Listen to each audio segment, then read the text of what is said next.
Bonjour, nous allons dans cette vidéo vous présenter les réductions et crédits d'impôt les plus courants pour un entrepreneur individuel. Nous verrons successivement le crédit d'impôt formation, la réduction d'impôt pour frais de comptabilité et enfin la réduction d'impôt don. Tout d'abord, il faut connaître la différence entre une réduction d'impôt et un crédit d'impôt. Une réduction d'impôt est imputée sur vos impôts payés. Si vous n'êtes pas imposable, vous ne récupérez donc pas cette somme. Un crédit d'impôt est également imputé sur vos impôts.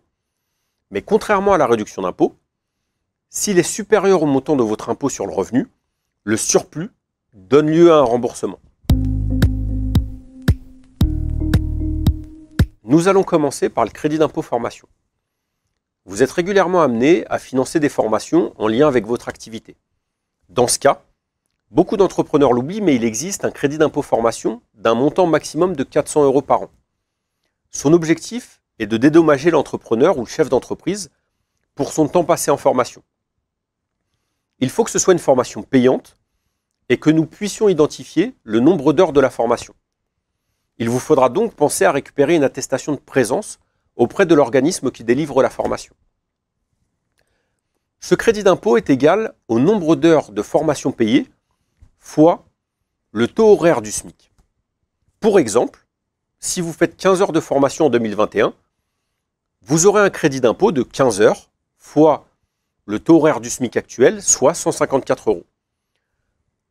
Ce crédit d'impôt est déduit de vos impôts ou vous est remboursé si vous n'êtes pas imposable. Sachez que vous avez également, dans certains cas, la possibilité de vous faire rembourser toute ou partie de ces formations via l'organisme de formation auprès duquel vous cotisez. Le second dispositif que nous souhaitons vous présenter est la réduction d'impôt pour frais de comptabilité.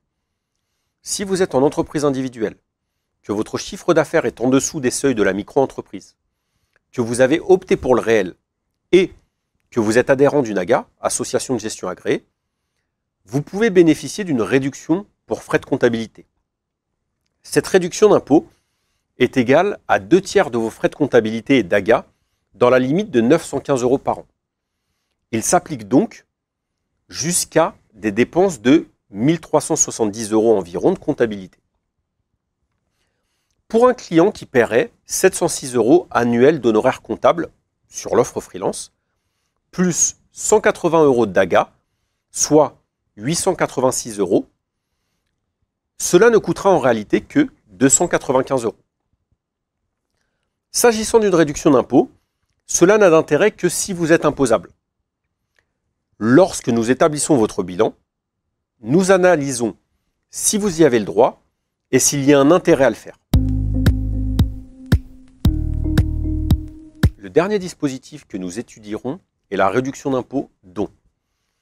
Les dons aux œuvres d'intérêt général payés par votre BNC ne sont pas déductibles de votre résultat.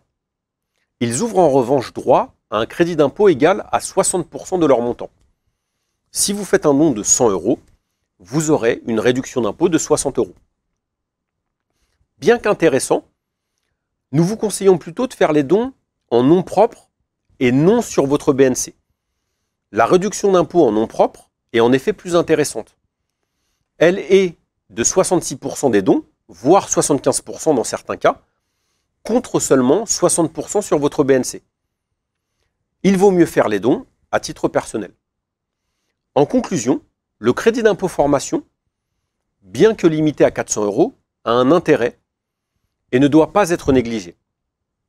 La réduction d'impôt pour frais de comptabilité est-elle très intéressante si vous y avez le droit et si vous payez des impôts.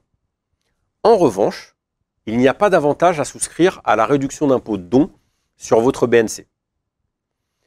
Nous avons maintenant terminé avec les réductions et crédits d'impôt possibles.